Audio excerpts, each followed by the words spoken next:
Hi, I'm Phil McKnight from Breville. Today I'd like to show you how to make a great tasting cup of coffee from your grind-controlled drip filter coffee machine. Coffee's just like any other food. Fresh is always best. Always buy quality, freshly roasted coffee. Coffee's at its peak flavour potential between 5 and 20 days after it's roasted. Always look for coffee that has a roasted on date printed on the bag and not a used by or best by date, as you never know when they were roasted. Always buy coffee from your local coffee shop or from a roaster if you're lucky to have one near you, or you can always buy them online from a reputable quality roaster. Water quality is another very important aspect if you want to make great tasting coffee. Always fill the tank with fresh, clean water and avoid water that's got heavy mineral content. If you live in an area that has heavy mineral deposits, then try using a spring water or bottled water, but definitely don't use distilled water or demineralised water. They'll affect the taste and also the way the electronics of the machine work. So I'm assuming you're using quality, freshly roasted coffee. The next most important thing is contact time.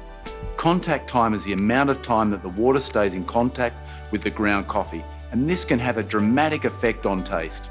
Too much contact time will result in coffee that's overly bitter and ashy tasting. Too little contact time and the coffee will taste weak and underdeveloped.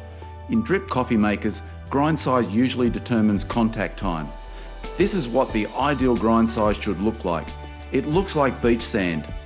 Too fine and it will look like this. Coffee ground for espresso. If it's too coarse, it will look like this. Sea salt. So depending on the origin, the age and degree of roast, you need to adjust the grind size. To do this, you'll need to grind a small amount of coffee into the filter basket and visually assess. If it doesn't look right, make a small adjustment coarser or finer until it's correct. So next you'll need to set the amount of coffee for the strength that you prefer. Freshly roasted, freshly ground coffee always looks like you have too much. But if you're brewing a 12-cup carafe, you'll need to have around about 4 ounces of coffee or 95 grams of coffee.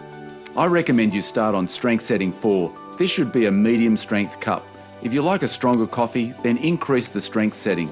Likewise, if you like a lighter tasting cup, then reduce the strength setting. So to make great tasting coffee, you need to set the grind size first. The grind size should look like coarse beach sand. It shouldn't look like rock salt or finely ground espresso coffee. If the coffee's still not tasting right, maybe you need to alter the strength. If the coffee's too strong, reduce the strength setting. If the coffee's too weak, then increase the strength setting. Also, you may want to try using a plain store-bought paper filter. This will give a more clean tasting cup as opposed to a more muddy cup that's delivered by the gold tone filter. So what if your coffee still doesn't taste right? Every origin and every blend are unique.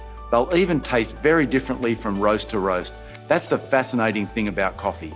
So if you still can't achieve the taste you expect, you can use the calibration mode to reset the grind amount. You'll need a precision scale that can measure in 1 gram increments.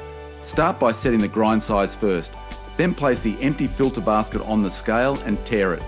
Place the filter basket back in the machine, select the calibration mode from the menu. Press the dial to start the grinder. It'll grind for 10 seconds. When the grinder is finished, weigh the results, basket and all. Turn the dial on the machine to adjust the amount of weighed coffee and press the dial to confirm. You can exit the calibration mode at any time by pressing the menu exit button. The grind control, coffee just the way you like it, every time.